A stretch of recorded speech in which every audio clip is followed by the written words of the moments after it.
This is Christina Barn. You're watching Black Tea News.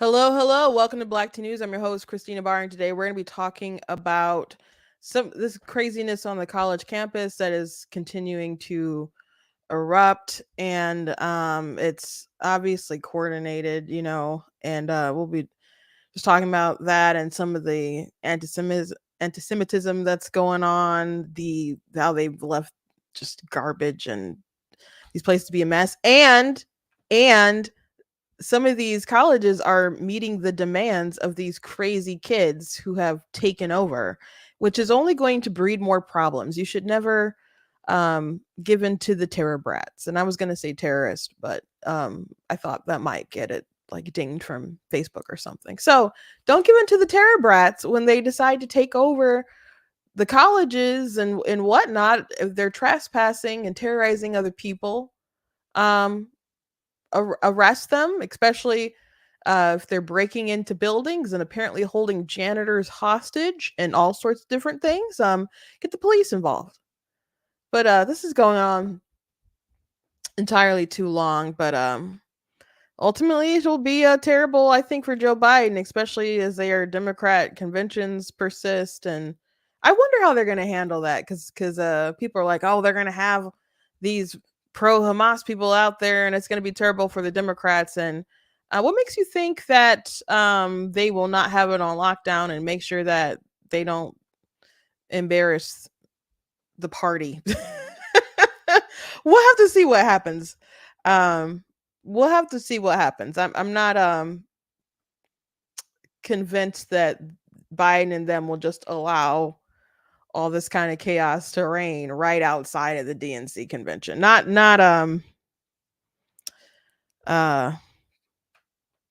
convinced of that. So anyway, also I want to talk about this interview that RFK had with Ben Shapiro. They talked about a lot of interesting things, but they did also get to like some of the cultural stuff that are important as well, that he tried to like kind of not dodge, but they focused a lot on how Kennedy wanted to look at different regulations, I guess, that he would impose or have different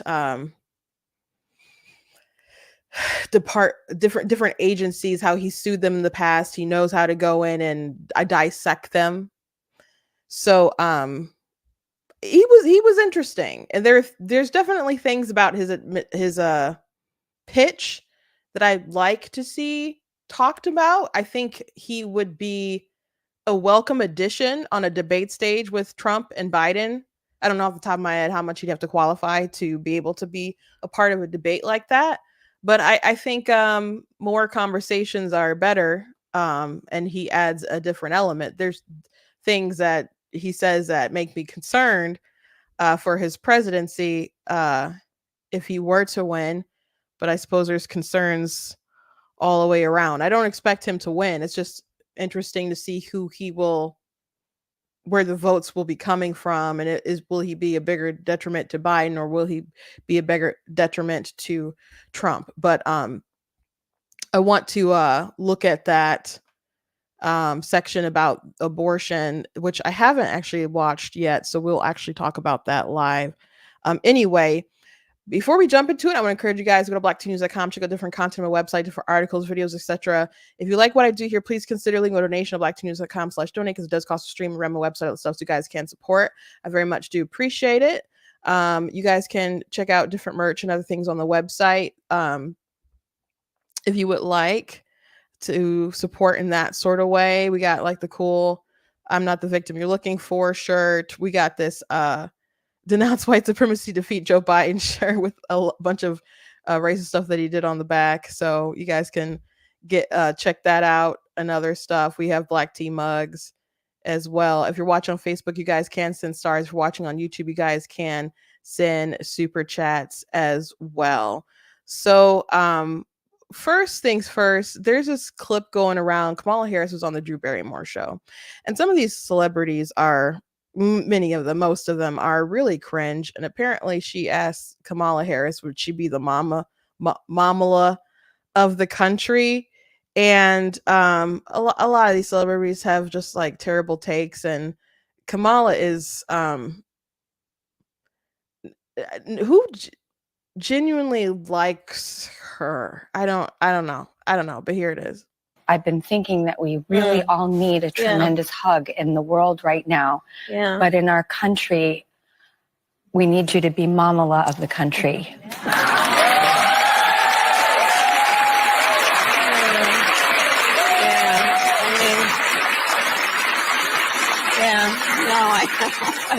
I've been thinking that we really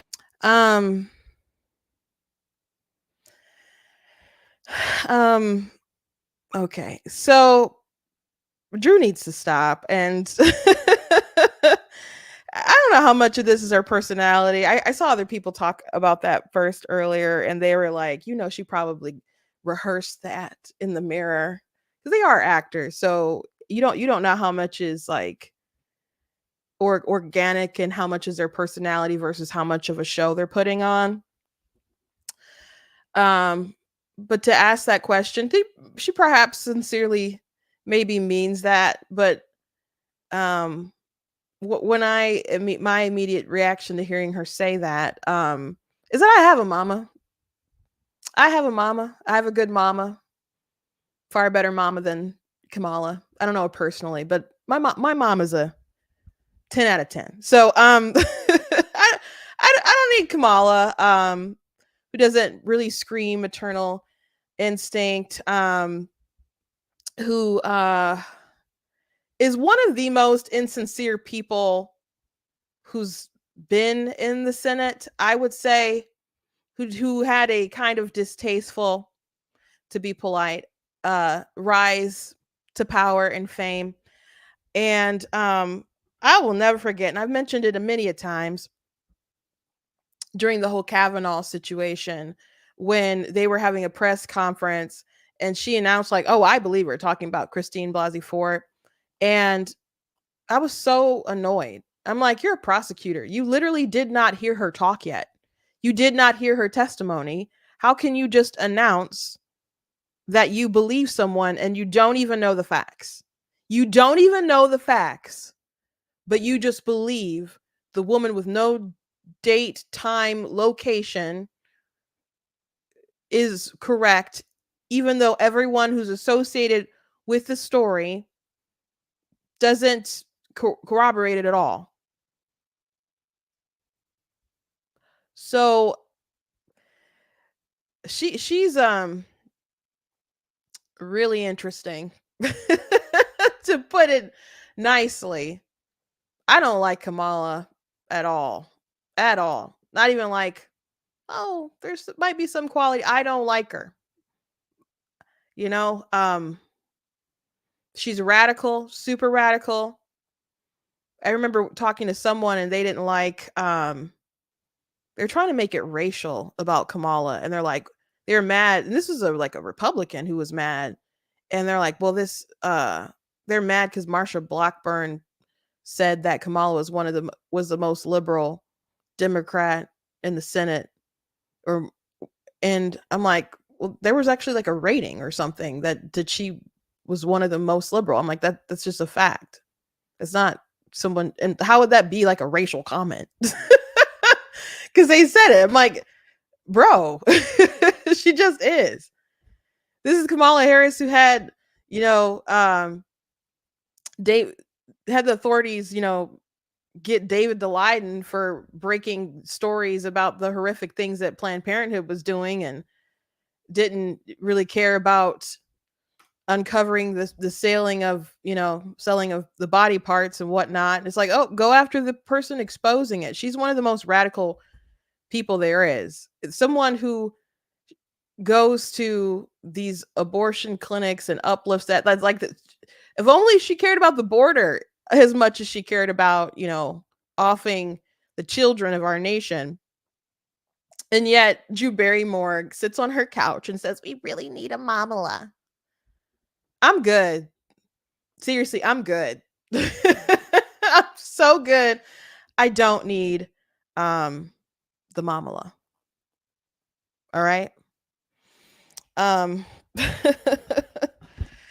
I really don't need the mamala from Kamala. Not at all. Not in the least bit. So strange folks. Strange folks. So anyway, the the stuff going on in the college campuses, there's a story about them keeping janitors in there, not allowing them to leave. They're breaking different windows, taking over the schools, them taking over the lots. They're trespassing. They're not supposed to be doing that. I see someone in my comments was upset about it. When you're doing different harassment and violence and you're trying to do it for some kind of political aim, you are getting into the acts of terror, um and they're there in support of terrorism. Some of the kids, granted, don't know some of the things that they're saying. They don't know what the Intifada was. They don't know which river, which sea they're talking about when they quote that.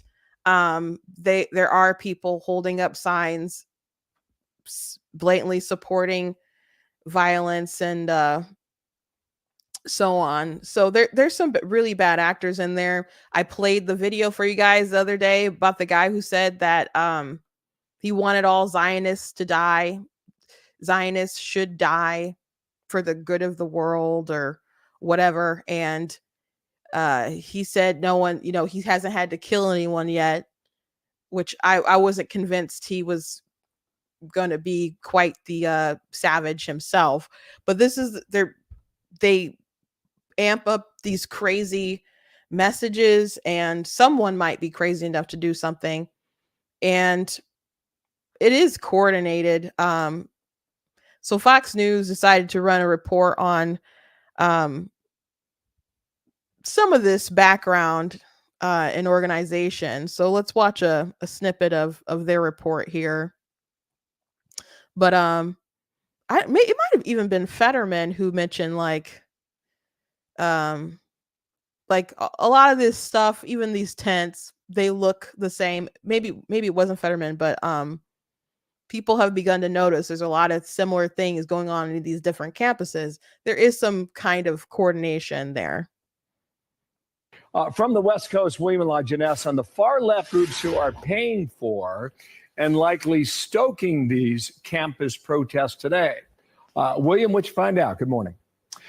Good morning, Bill. At least 1.3 million came from two liberal foundations, the Rockefeller brothers and George Soros, but there are many other Democrat-led dark money groups that funnel money outside the IRS reporting structure that pay for talking points, posters, recruiting, activists who go campus to organize these protests.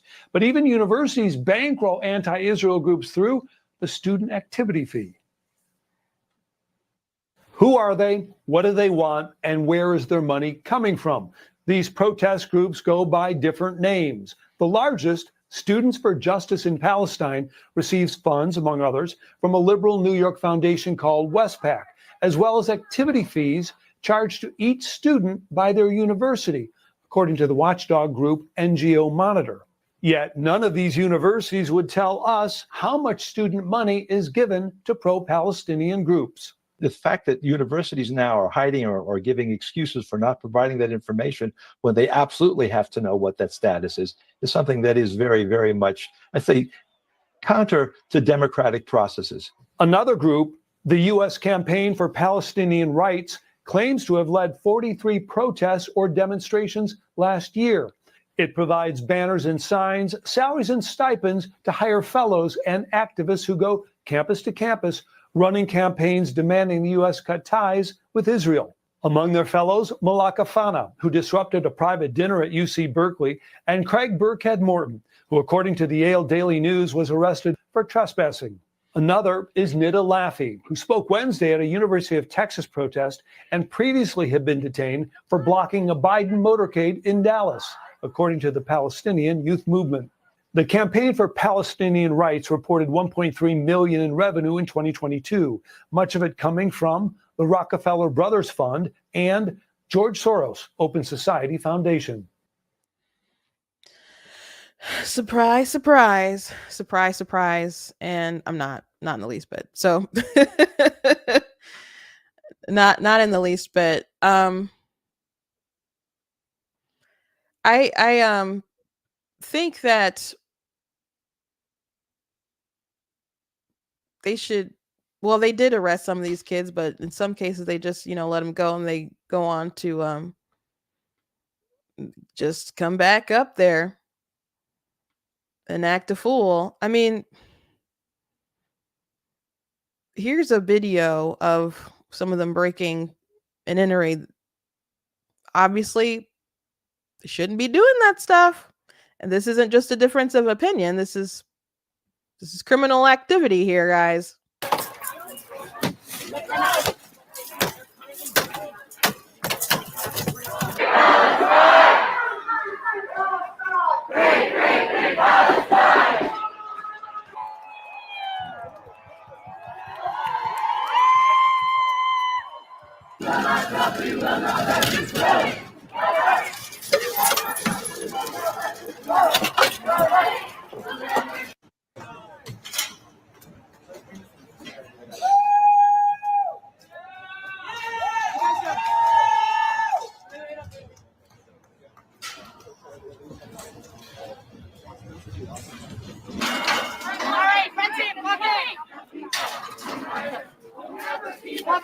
Ready?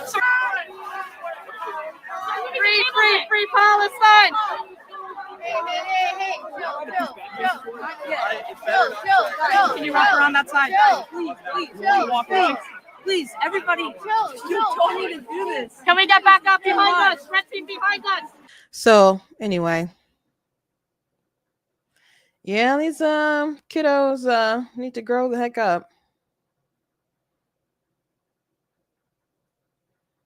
They need to grow the heck up. Some of these mugshots are, what you'd expect. Some of them are what you expect. And again, a lot of these there's videos of people asking, like, what are you here for? And they're like, oh, well, the campus, they're doing, they had to be stopped, or we don't like what they're doing, and they don't even know what they're doing. And the girl turns to somebody else like, do you know what the campus is doing? And they're like, I wish I was more informed. They're just out there doing stuff, kind of caught up in the moment, caught up in the movement. It's not so unlike what a lot of people were doing with BLM stuff, out there just acting a fool, feeling like they're part of something. But no, you cannot break into places, smash windows, take over the lawn.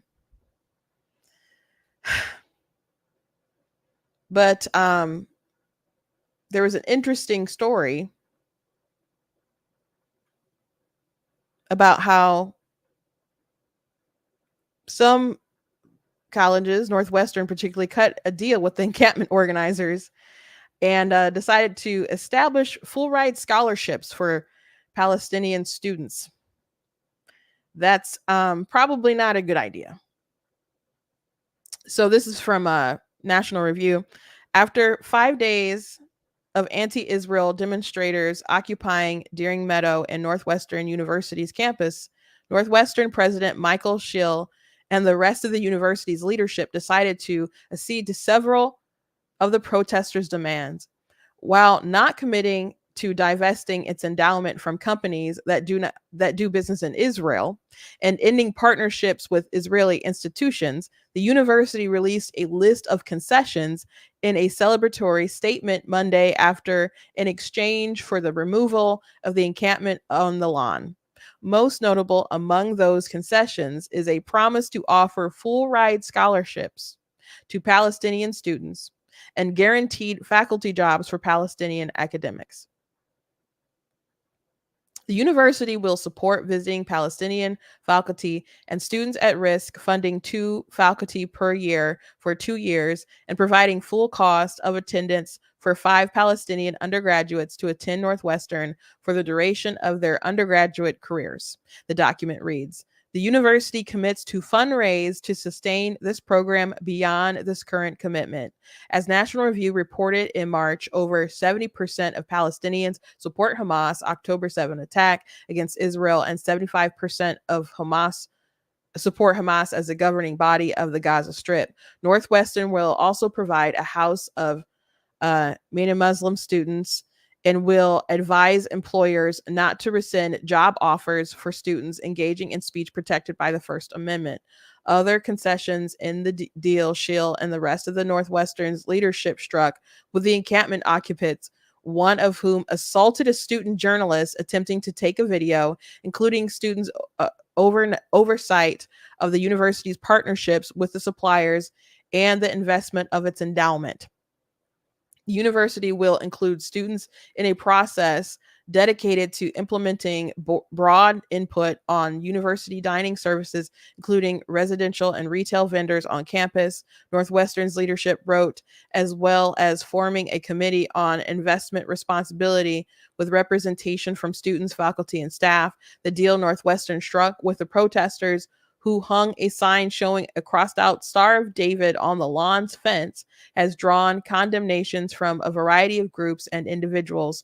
Midwest Division of the Anti-Defamation League, itself often criticized for the disproportionate focus on anti-Semitism on the right rather than on the Islamist and social justice-oriented left, issued a statement on the agreement, which it called reprehensible and dangerous. The agreement between Northwestern University leadership and encampment organizers is reprehensible, dangerous, and a case study in failed leadership, the group said in a statement. For days, protesters violated campus codes of conduct and policies, intentionally fanned the flames of hate and anti-Semitism, and wreaked havoc on campus life. Instead of holding the perpetrators accountable, the university rewarded them. It would be unbelievable if it wasn't true.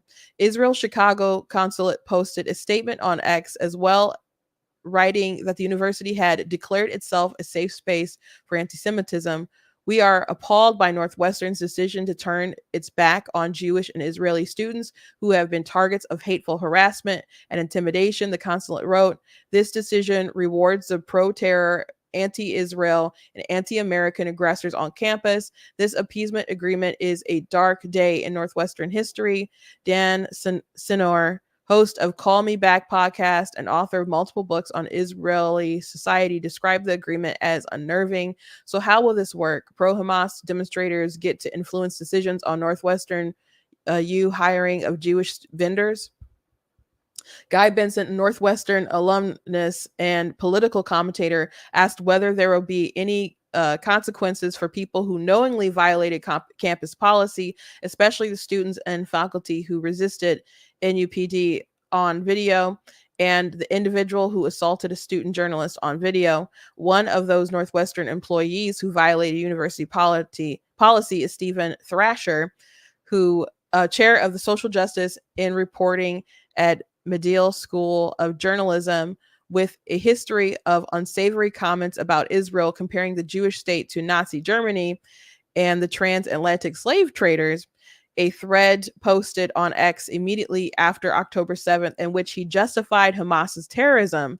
Thrasher was one of several Northwestern professors to join the encampment in the most visible. When Northwestern police attempted to dismantle the tents and dispersed the protesters shortly after students and faculty occupied the lawn. Thrasher, alongside other professors, was captured on video fighting with the officers. He acknowledged as much in a speech he delivered to the encampment occupants, the text of which he later shared online. King went up against the American empire, and so have you. You have gone up against the American empire, he said. It might feel scary at times because, in essence, a colonial war of occupation is playing out on this lawn. The empire has not just struck back at our efforts, it has hit extremely close to your homes. And when the university became an imperial battle site, the administration wanted to side with the warmongers instead of with you, the peacemakers. Thrasher described his communications with the son of Hassan Zaid, a former Houthi official, and preached his theory of journalism to those in attendance. To the Medill students and journalists within earshot, I say to you, our work is not about objectivity, Thrasher said. Our work is about scoping one another.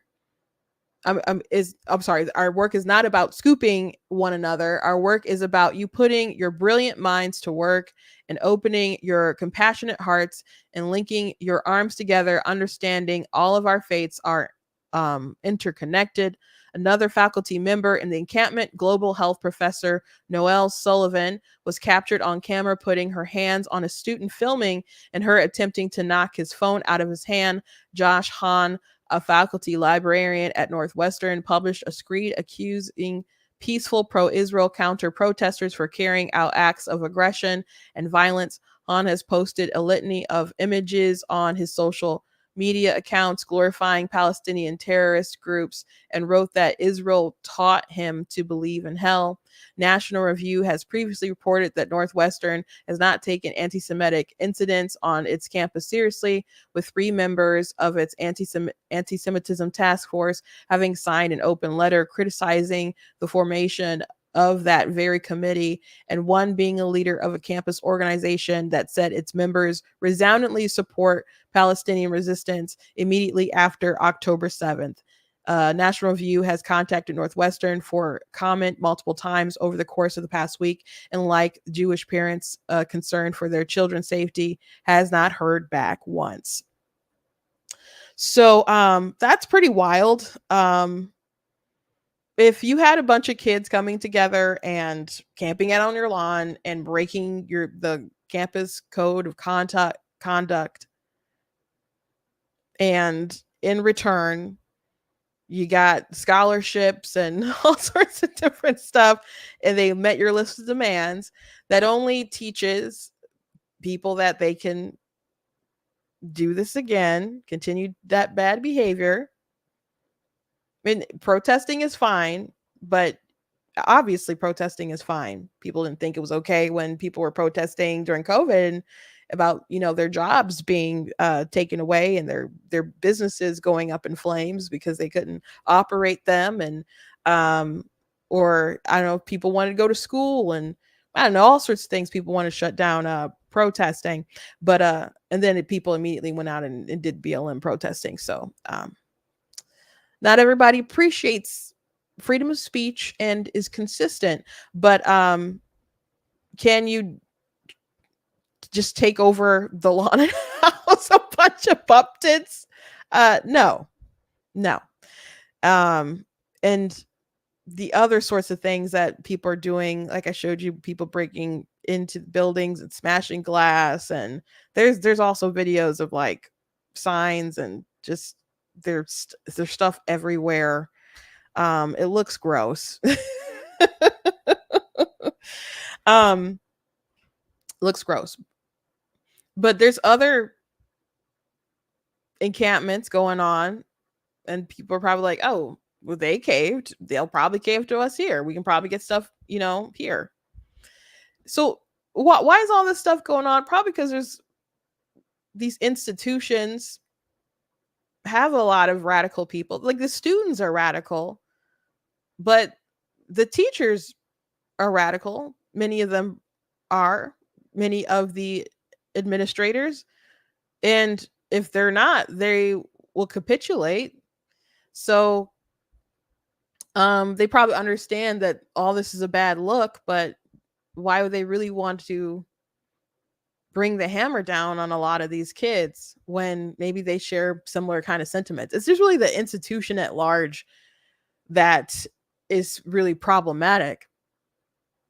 And so some people are kind of happy and like, well, just whatever. The colleges are reaping what they've sowed, and the fact that they can't control these kids after they go to college and they're pumped with a lot of, left-wing ideology, and this is the swamp heap that it's created.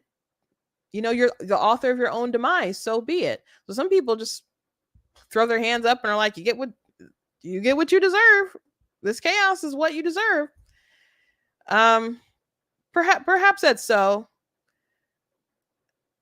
So what can we do on the outside world?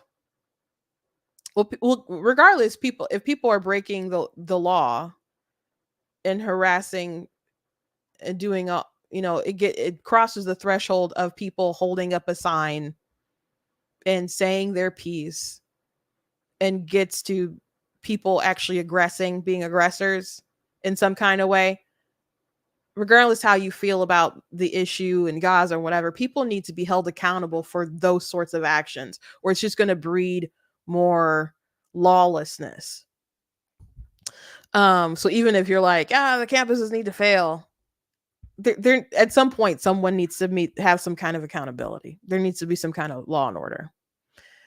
But a lot of these employers, they just need to kind of rethink life and who they're hiring, which this has already been a conversation last year after October 7th, where there were some people looking like, you know what, some of these kids who wrote in solidarity, like blaming the attack on the people who were, basically killed, and victim blaming, I suppose. Like that letter that came out with the students signed on and said, oh, we're against what happened, but at the same time everything is Israel's fault. I'm like, is anything Hamas's fault? Is anything the fault of the actual terrorists who committed the acts of terror? You're just like gonna give them a pass? And so they were different employers that said, we don't want to hire these folks, and there started to be a bit of a blacklist. And one of the things in this letter of concessions was that they would try to get, these employers to, I guess, not have an attitude. But I don't know how you're going to erase that attitude. So there's different people who are embarrassed to say where they went to college because of how their institution is in the news, and how radical some of these kids are, and how radical some of these professors are. And there's just a bad association with it now. So employers, I think the only way to really change anything is if employers don't want these kids and they look elsewhere. And maybe it depends on the job, how important that degree is, because you want someone educated in particular fields. I mean, if you're a doctor, I don't walk off the street and say I'm going to operate on you. There's some jobs that do require that you have a rigorous background in education. But maybe our country start to look differently at the piece of paper versus what the individual can bring and has learned. Like even jobs like Target had such a focus on a college degree to be in management. So much so that they would rather hire a kid fresh out of college with a degree with no skills, no experience, rather than promote someone within the company who knows how to do everybody's job, but they don't want to elevate them because they don't have a degree. So hopefully we'll start to rethink some things in our country a bit about the need of college. I'm not against college. Again, there's some things where you really do need that higher education, but the focal point is misdirected in some places. Like, again, it didn't make any sense to me why they would hire, and some people were just like, we're not with it, man. They would hire in, but they had a degree, no experience, but they had a degree, as opposed to the people that you've trained. Now, maybe some of that is maybe they could hire them as cheaper managers because they lacked experience. I don't know. But it didn't really make sense. It didn't really make sense at all. So maybe we'll rethink some things. But anyway, let's move on. Let's move on. So again, I started watching this interview that Ben Shapiro had with Robert F. Kennedy Jr., who's running for president as an independent, who originally was running as a Democrat, but they would not give him the time of day, which was very clear from jump. And he said they made it so that you couldn't really compete in a primary. Now they should have. Democrats now if you have like a serious challenger on your team, it doesn't usually bode well. It doesn't usually bode well. So Democrats did not really entertain Joe Biden having any sort of competition. Now, Joe Biden should have just stepped aside when he pitched himself in 2020. I recall him saying that he was going to be a placeholder. Now, I don't think they really have a particularly good bench. I think there's people who could have ran, who would have been more appealing, but still would have been very bad for the country. Gretchen Whitmer, well, she's my governor. Don't like her at all. I think she would have been politically a more just a better opponent than Biden. But she's very radical, and I don't like, I'm not too fond of her. And Gavin Newsom is one that a lot of people wanted to run. He wanted so bad. He's so thirsty for it. But it's amazing that everyone just took it and allowed this man to just go ahead and run again. And we know he's not all quite with it. He doesn't have the same kind of stamina. Obviously, he's very old, and there's no shame in getting old. It all happens to us if we're fortunate. Sometimes, life takes us a little early, but he's had a long career in politics and isn't very good. And on top of not being there with it all, Biden isn't the sharpest knife in the drawer. But he promised that he was going to be a placeholder. That's what he said. He kind of pitched himself as like, I'm the one who can win. Trump needs to be stopped. And he kind of had that, oh, let's go back to the comfortable old man. He was Obama's VP. He pitched himself. And people bought into it, and he became the guy. They coalesced around the guy, and he won. But he was kind of saying that he would be the placeholder, so it gave that impression that he'd only be there for 4 years. At least that's how he took it, and I think other people probably took it as well. But he decided he was going to run again, and everyone just grinned and bared it. Probably is not the best choice. We'll see how that pans out. I'm not too optimistic for Biden, but there's a lot going on with Trump, so who knows? I think it's anybody's game. I know there's a lot of polling that is favorable to Trump, but there's definitely still polling that's favorable to Biden. But RFK throws a wrench in that because we don't know who he's going to pull more votes from.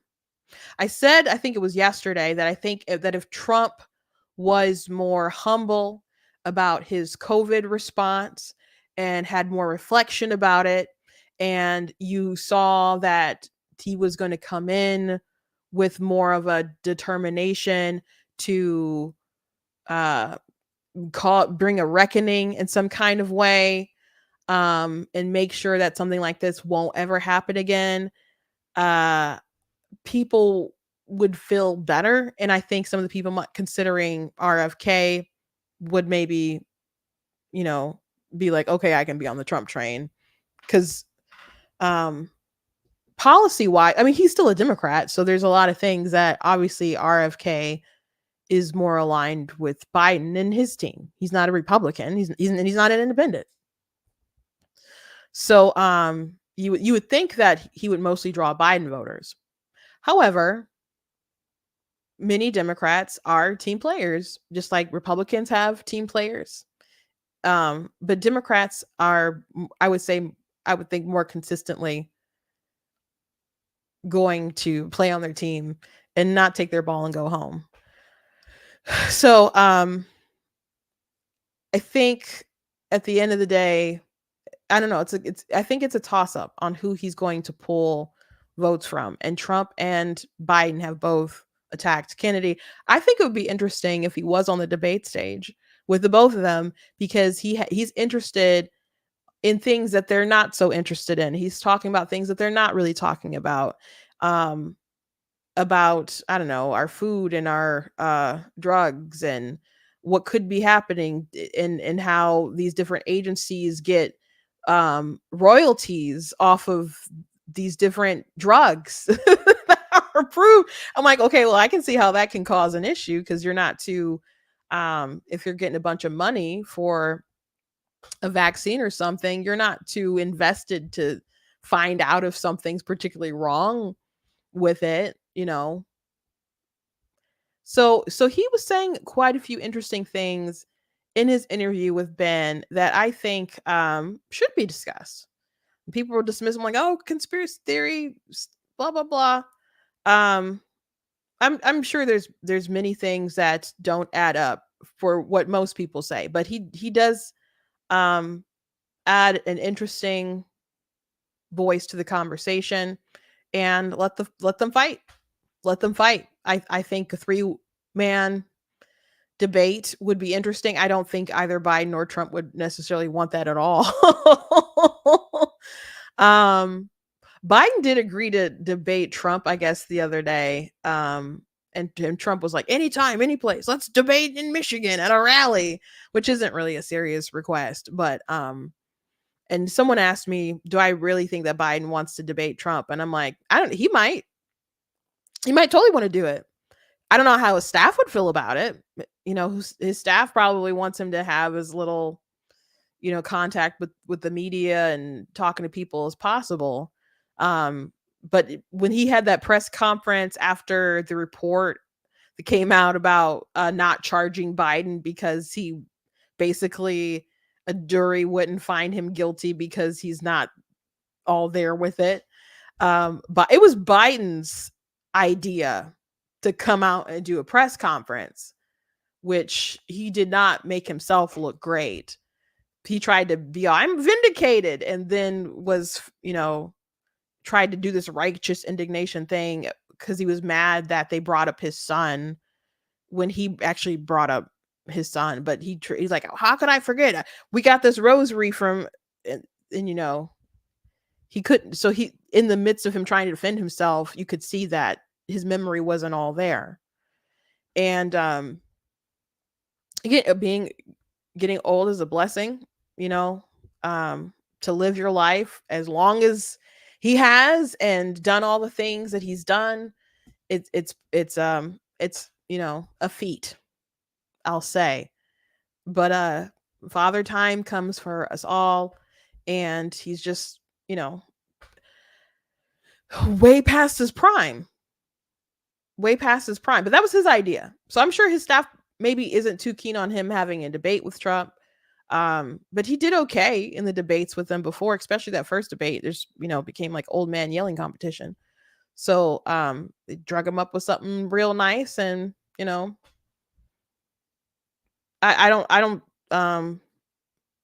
wouldn't, I'm not on the, Trump is just going to demolish him train, because Trump didn't in their first debate. And then the second debate was canceled. And then the third debate became the second debate. And then the second debate, I felt Trump won that, but and I thought the moderator was fine for the most part, but the topics were very interesting, and they talked but because they didn't really talk about foreign policy, and obviously that would have been Trump's strong point. But they focused, there's a big section on race and the talk. They brought up, how parents have to talk to their kids about dealing with the police. And I'm like, what? Everybody should have a conversation with their kids about what happens when they're pulled over, and no matter what your color is. So because you don't want to spook them. They're the one with the gun. They're the one with the gun. So traffic stops are dangerous for them, and it can obviously be dangerous for the person behind the wheel.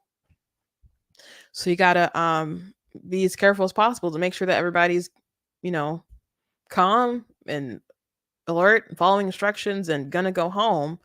But they just really pushed racial stuff and didn't really get to really important things like foreign policy. I'm not saying the other stuff isn't important, but those other things were also talked about as well. And the commander in chief should be talking about what they're going to be doing with our military and so on.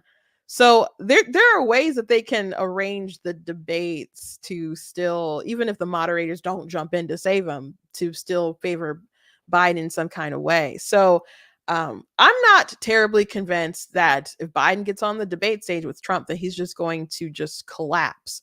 But against the both of them and throw a wrench between the two of them. Now there's other policy stuff that Kennedy wouldn't jive with, like the right to really get enough of their vote to I don't think Kennedy's going to win by any means, but interesting conversation, interesting guy. It's worth watching some of these interviews, I think, and just to ponder some of these things. But I did not actually watch the section yet about abortion, so I'm going to live react with it with you guys here. Hopefully there's not an ad that pops up while we're watching it, because I have to renew my YouTube subscription. But anyway, they just, Ben had kind of he focused most of the interview to this point on things that Kennedy wanted to talk about, like the regulatory system and what's in our food, what's in the our shots, what sort of things are poisoning our children and our future, and how he sued the EPA and these other organizations, and he actually knows how to drain the swamp. Before I play the abortion section, I will say that because he talked about Biden a lot, and then Ben asked, like, okay, why are you running against Biden rather than just supporting Trump? And he said that he believes that they're pretty much the same, and they're different as far as like different social issues, and they do have differences in some policy issues. And he said like the border is probably like a major one you could point to. But he said, as far as, things like supporting the military industrial complex and kind of rolling over for big pharma and other things like that, you don't see, you'll see things that are similar to that with them, where he's going to come in and actually knows how to clean up the stuff. He's like, and Trump said that he was going to do that, but he didn't know how to do it. He's like, but I know how to do it. And Ben said, well, we know that Trump, said he's going to have to make better decisions on a second term. He's like, okay, but he didn't do it the first time around. He's like, if I were president, I would have. Now, everyone says that. And Kennedy is talking a big game. And I'm sure he knows, he's naming names. He's like, this person here and that person there. I know their names. I know the ones who are stopping this, blocking this, that. So he has a list like that he wants to take care of. He wants to do some executive orders and other stuff like that. But when you're talking about, he's talking about messing up a lot of people's money and a lot of people's institutional power in these systems. Like some of these bureaucrats, they don't care who's in office. They care about a little bit, but they will screw that administration over as much as possible and halt up progress as much as possible, even if you put a new head in there.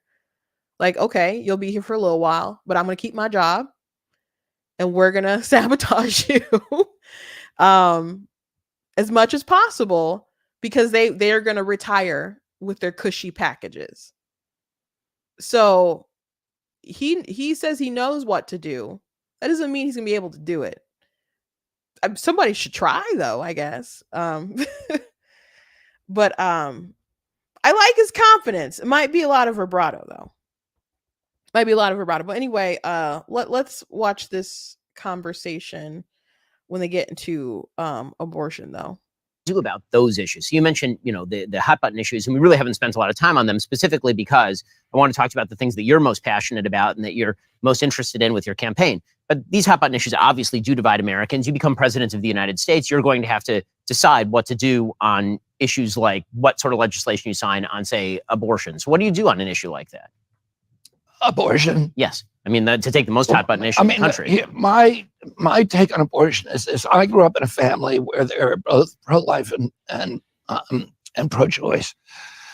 People in my family, a deeply Catholic family. And so I think we should be able to talk about these issues without, hating each other. I've been a medical freedom advocate for my entire career. I think people should have bodily autonomy. I don't trust government to make decisions about what we should be doing with our own bodies. I think that the only solution for me is that a woman has to make that choice for herself. I believe that every abortion is a tragedy at one level or another, and that we should do everything we can as a society to try to make sure women have other choices. And particularly, I don't like federal policy that channels women to one solution, which is abortion. I think if a woman, I talked to some mothers in the last couple of weeks in Atlanta, Georgia, in this facility where I've been repeatedly back to, called Angie's House. And it's one run by Angela Stanton King, who is a kind of a relative of Martin Luther King's family. And she had a baby when she was in prison. She was literally handcuffed to a bed, and everybody was telling her to get an abortion. She didn't. She had the baby in prison, and that girl just won the Harvard debating prize. She is full scholarship at MIT, and Angie now takes care of women who are being pressured to have abortions because they don't have the money to take care of the baby. I don't think that should ever be a reason in this country for a woman not carrying her child to term. This is a place where obviously you're going to bump heads, and I'm not sure there's a way around it, in the sense that a pro-lifer looks at a position like a woman ought to have bodily autonomy, and they say that's completely missing the point. We're not talking about the woman's bodily autonomy, we're talking about the baby's bodily autonomy, which is obviously not only the pro-life position, but the position of many mainstream religions, including the Catholic Church. And so when you look at pro-lifers who say, okay, well, I understand that you believe it's a tragedy, but along those same baseline biological lines, it's not just a tragedy; it's a crime against the child, because the child has an independent interest. What do you say to that? I say that I understand that position, and I don't agree with it. I think that the solution of having the state come in and dictate choices that that the woman is making is not that's not a good solution to me. That have a bureaucrat making these very, very difficult moral choices. I think that choice should be between the woman, her pastor, her spiritual advisors, the people who she consults in her life, and that it's a very, very difficult decision. So you don't believe that the child has an independent right to life, for example, at any point during the pregnancy? I mean, how far is the right to here's what I would say, man. There's no woman who has who gets pregnant. Oh, geez. Most people have no clue that in 20. Okay. Sorry for the ad. So lots of thoughts, though. In the meantime, I think that his position is egregious, I would say, but it's a common position for many people, and he has been for medical freedom. He doesn't like. There's some people who talk about this subject and they're like, oh, bodily autonomy, but they didn't care about your bodily autonomy, obviously, during COVID and stuff. And he's, not one of those folks. So, um, the issue here, though, is that there is a conflict of rights issue with the mother and the baby, right? They're in this not really unique position, unique to basically any other thing you can maybe compare it to, but not unique in the sense that this is just how we reproduce. This is how our species reproduces, and so happens all the time, happens every day. But there's the woman in the scenario, and then there's the baby in the scenario. So he's taking the position of, well, it's a tragedy. Why is it a tragedy? If it was like removing a mole or something, it obviously wouldn't be a tragedy. So there's some kind of acknowledgement here that something bad is happening. Abortion is something bad is happening. That's why safe, legal, and rare, they have to kind of separate themselves from that. And there's now this sort of movement where abortion is love, and people actually say things like that. So the pro-abortion lobby has been taking their sort of logic and following it all the way to the end, where there's basically no restrictions. If the woman wants the abortion, she gets to have the abortion. But the baby is still there. The baby is alive, and you have to consider that child. And the question is, how do you maximize liberty in the situation where the woman, maybe doesn't want to carry out the pregnancy, but obviously she's pregnant, and the baby exists and has a right to life, or ought to have a right to life, regardless of how cognizant they are, if they have consciousness or whatever. Can speak French, debate. Doesn't matter. They still have that right. So how do you, again, maximize the most liberty? I don't think by throwing the baby out and eating it. And there are situations where you have to consider, the mother's, I would say, the mother's life. You don't, there are situations where you'd want to make sure that one isn't necessarily overlapping the other. But the right to life is the most important right. If you don't have a right to life, you can't have any other rights. And he's in the government. He wants to be the president. What is the purpose of government? What is the purpose of government? They're supposed to secure our rights. That's why, and I've had this conversation before, but if people wanted to just do whatever they wanted and have absolute liberty over themselves and their property or whatever, and they get into some kind of dispute with somebody else, hey, I'm going to take you out. They take him out. There's no governing authorities to seek justice. Maybe that's all in your hands. If you're killed, who cares? The government, there's no government to enact some kind of justice to protect that right to life that you should have. You don't want chaos like that sort of reigning. So we limit ourselves. So you have a limited government. They don't control everything in our lives, or at least they shouldn't be controlling everything in our lives. They do exist to ensure certain liberties that we have, inalienable rights. And one of those inalienable rights is the right to life. So in my opinion, the government saying, well, we just shouldn't be involved in what? The fact that people are killing their kids? Are you serious? That's why you exist.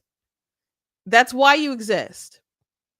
If a woman was, if you found out that a woman was conspiring with her pediatrician to kill her newborn, is that the place of the government to get involved? Is that the place of the government to get involved? I would say, yeah. to stop that if you can. And if you can't, to bring justice to the parties who have wronged the child. That's what should happen.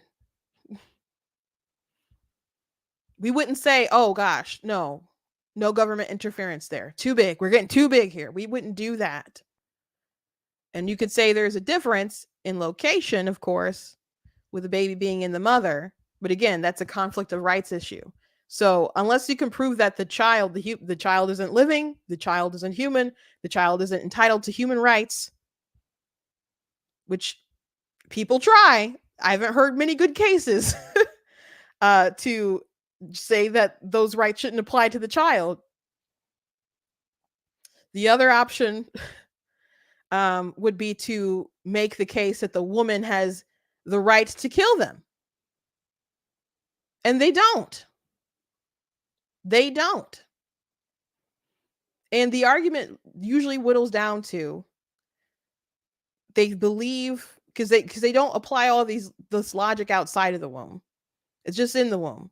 It's like, oh well, the baby's not viable. The baby's not viable outside of the womb in the sense that it can take care of itself. It depends on someone. Well, yeah, but it's not the mother. Oh, okay. So if the child needs their mother, then they don't have the right to be protected against violence. How very strange. That's really the ethic you want to push in this world. We know that bodily autonomy is not absolute. It's not. Because I can't use my bodily autonomy to find out where you live, hunt you down, and kill you. I don't have that right. Once I begin aggressing against someone else, that's where the limit is. That's where the line is. So to believe that the mother has the right to purposely, to intentionally, with doing it in a premeditated sense to kill her offspring, there's absolutely a just reason for the government to get involved and say, no, you are not allowed to do that. And if you decide to do that, there will be justice. That child has a right to life. Once you're pregnant, no one should be forcing women to get pregnant. That's a crime. That's a crime. And the person who does that should perhaps be executed, but they'll at least go to jail, right? Once you are pregnant, and virtually all pregnancies are from in a consensual manner, result of a consensual manner, you're going to give birth. Birth is just the exit. Okay? You're coming out maybe early, maybe a little late, but you're coming out. Can't stop that. It's going to happen. Abortion is literally a forced birth to a child that you have killed. If it's an induced abortion anyway. So you can't stop that. You can, I suppose, have an abortion to have a earlier forced birth to the dead child. But why should we allow that as a society? Oh, because you're forcing women to carry the pregnancy. How? You're already carrying the pregnancy. Well, because you won't let her have the abortion. Okay. So we're forcing you to not commit an act of force. We're forcing you by saying you can't do this. And if you do it, there's going to be some justice by having laws and protecting other individuals against violence. You're saying that's force. Is it force to say that you can't, there's laws and consequences if you come and you stab me in the heart?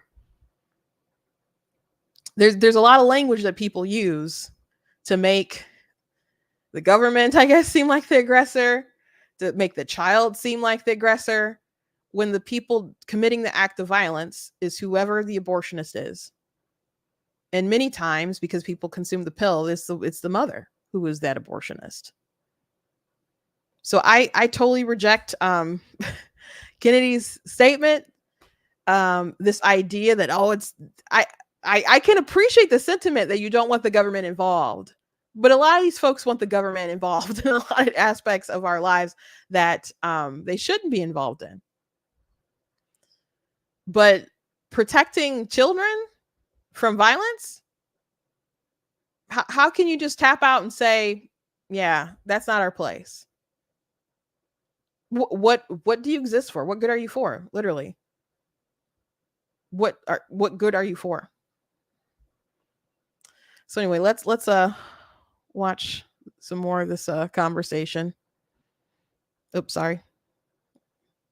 Let me turn the volume. Let me go back a little bit.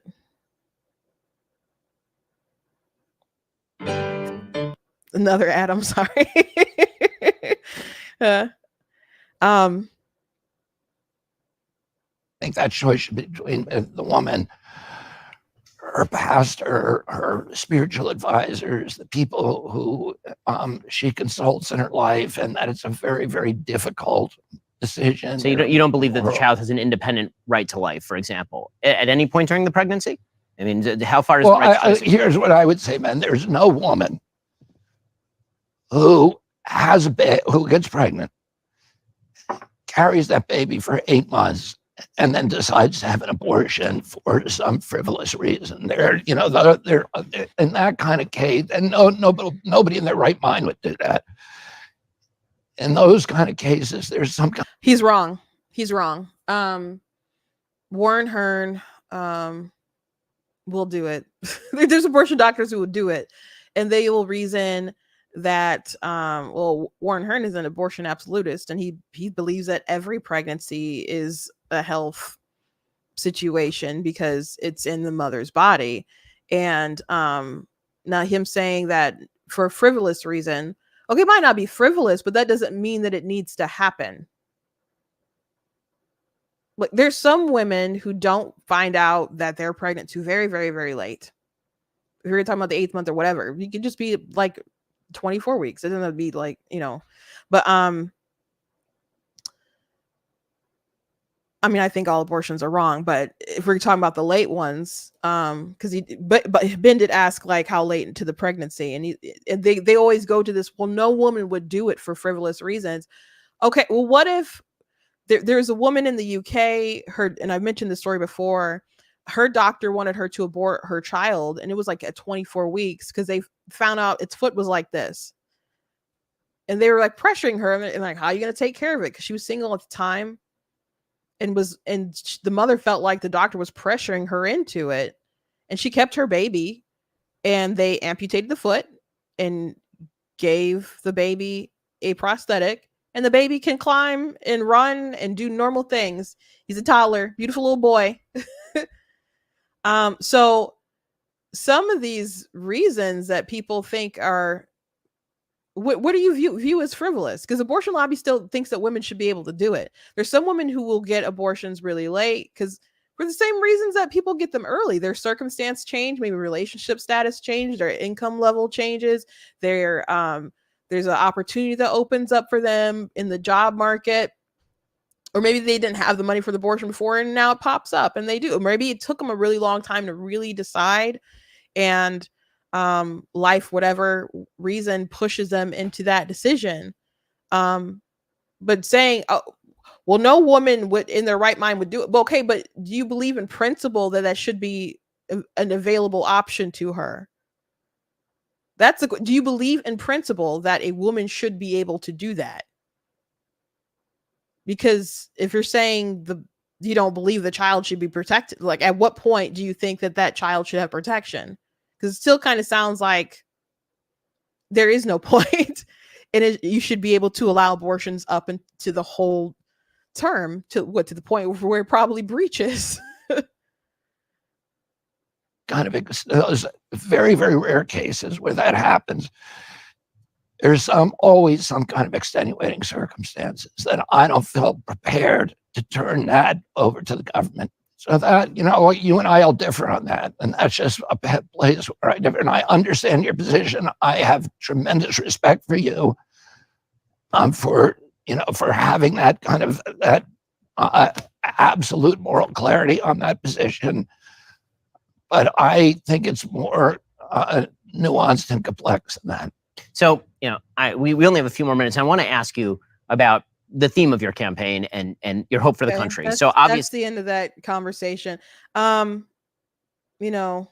It's an interview. I don't think Ben wanted to really super I don't know, get to the nitty gritty of that stuff. But there are women who have late term abortion. There's a woman in the UK who had, there was a woman in the US. Her mom got her abortion pills. The baby was around maybe 29 weeks. It could have been, some people reported 29, some reported 32. But her mom got her abortion pills and she didn't have some kind of heartbreaking medical situation. She was texting her things in group chat, like on Messenger, to her mom, like, I can't wait to be able to wear jeans and get this thing out of me. It wasn't, like, oh, this baby doesn't have a brain, and I want to put it out of its misery. It wasn't something along those lines. And so the mother who supplied the pills to her daughter ended up being jailed for the abortion. The daughter wasn't jailed for it, though, because there's no pro-life law that I'm aware of in this country that punishes the mother, even if she is the abortionist. And she got 90 days, though. 90 days. And this is a baby who's like viable. And the reason why she got 90 days is because of how they treated the baby afterwards, because they lied and said that she had miscarried or whatever. And they tried to burn the body, and then they ended up burying it. And someone tipped off the cops, and they got a warrant from to look at their Facebook Messenger stuff. And when the story first broke that I heard, they were like, oh my gosh, the authorities are using Facebook Messenger to come after women. You guys know that if you guys like discuss crime, people will look at your messages, right? Just FYI. But that's the way they tried to fearmonger the story when they burned the body of like a 30-week-old baby. So there wasn't some kind of super sympathetic story in that situation. So what? Do you believe that in principle that woman should be able to have that abortion? Apparently, because Kennedy thinks that the government shouldn't get involved. Because he doesn't I guess he didn't answer that question. He just went to the he just ignored, I guess, situations like that and said that, hey, what about the situations when there's something that really tragic that happens? And how do we know? Are we talking about the baby's not going to survive once it comes out the womb, probably? Or are we talking about you found out your kid has Down syndrome? What is a situation where you want to that you're like, oh, it's totally okay to do that? You gotta have, and it's nice that he respects our moral clarity, but dude, your position is immoral. That's not okay. It's not okay. The government should be protecting people against violence. You can say, well, the woman should have a right. You have to explain why she has a right to kill someone. I understand she doesn't want the baby there. Life is hard. Life is hard, okay? You can't always get what you want. You made the baby. It's there. It exists. And it exists in the world because you're in the world. And your womb is in the world. It exists. It's alive. If it wasn't alive, it wouldn't be growing. It's obviously human. It's the same species as you. So you have to explain. You either have to prove that human living child doesn't have a right to life, or you have to prove that you have a right to kill. And you don't have that right. There are situations where you may take a life and it's justified in some kind of way, but there's still like usually some kind of investigation or due process or something like that. Like if there was some kind of scuffle and between me and you, and you ended up dying, but they found that, but you attacked me, they would investigate, they'd look, into it and see, okay, this was self-defense. She's not going to be charged, or maybe I would be charged and have to go through a whole trial and be found not guilty. Okay. But we don't just allow each other to solve their problems via murder. That's not how we solve our issues as a society. So I understand that not everybody wants to be pregnant. Not everyone wants to be a mother. Not everyone feels that they can be a mother. And there's some people I'd be concerned, deeply concerned, if they told me that they were knocked up. But that still doesn't give you the right to end someone else's life. And when you want the resources, the tools, and the legal immunity that goes along with it, you could say, well, I don't consent this baby being in my body. Well, your consent isn't what makes the abortion happen. You actually have to physically commit some kind of act of violence for it to die. It's not a matter of your will. So you want society to consent to you doing all these things. And it doesn't make sense to me for our government to exist to be like, oh yeah, we shouldn't protect kids from premeditated murder. Are you kidding me?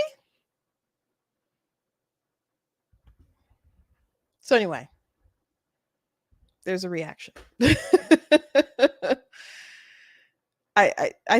position is it's not big government to say you can't kill your kids. That's not a big government position. Even if they're in the womb. Even if they're in the womb, you are violating your purpose for existence. What women are asking for, unlimited access and time to destroy their children, is a big freaking ask. It's a big ask. And it's not something that we should grant. There's no right to that. There's no right to kill your children. Men certainly don't have it. Men certainly don't have it.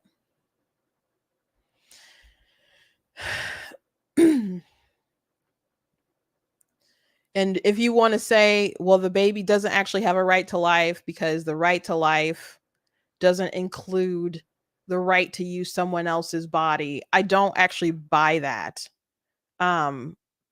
Not to like the fullest sort of degree, because there was a story a couple weeks ago about a woman who left her child. I think she was 18 months old, and she just abandoned her and went to Puerto Rico, I think for like 2 weeks. And her baby died, and she was charged for that. And most everyone's like, oh, that's monstrous. That's awful. This was neglect. But obviously that child, they would say it was viable, but it couldn't take care of itself. It couldn't get its own food. It couldn't clean its own diaper. It needed someone. And the person whose care it was supposed to be in neglected them. So you're saying that she had a duty to take care of this child with her resources, with her people get stuck on this like internal organs and other stuff. All of our organs are inside of our body when we care for each other.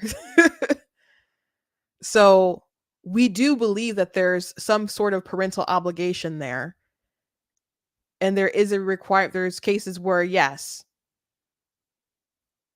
that person sustaining that person's life required someone else's body. And because they weren't there and they abandoned their child, they had to face the penalties of that. So we do believe in parental obligation. And this is not even the same as the abortion, because the abortion is going out of your way to make sure that child dies. Not just being like, I'm tapping out. I need a vacation in Puerto Rico. It's not even the same thing. It's not even the same thing. That's neglect versus a deliberate termination. So if we can hold the neglect mom accountable for just allowing her child to die because that child had a right to life, how can you make the case that it's okay for a mother to deliberately rip their child to pieces, to inject them with a poison, or to starve them to death in the womb? Again, it's not happening by your will, it's a deliberate action. So to say that the government doesn't have a role in that is insane to me. Anyway, I'm not going to do 5,000 closings today. I'm done. Thank you guys for joining me. Please go to blacktonews.com, check out different content on my website, articles, videos, etc. If you like what I do here, please consider leaving a donation at blacktonews.com/donate, because it does cost a stream and run my website, all that stuff, so you guys can support. I very much appreciate it. Appreciate you guys. You guys can also check out my different books that I have. Of course, God is Blatantly Against Abortion. That's available on Amazon and Barnes and Noble. My sister who did the artwork for that, she has a website, tinastextportraits.com. You guys can still use her promo code today. It's BlackT15 on the website to get 15% off. She does, text portraits where she'll draw a picture of you or someone, just using a phrase or a word or something. And they're really, really cool. And she does them by hand, so with like pens and Sharpies. And she also does portraits. She has a ton of little teeny tiny portraits. So I recommend that you guys go to her website and check out her stuff, because she's got a lot of different shows that she's doing in the past couple of weeks. I'm actually going to be doing a show for her this weekend, and then we're going to be going to Motor City Comic Con later next month, and where it'll be, tomorrow is a new month, but it's like May 17th, 18th, 19th. So people will come in and buy a lot of her stuff. So if there's something that you like, I recommend you guys checking it out before it's gone. Anyway, God bless you guys. I'll see you tomorrow.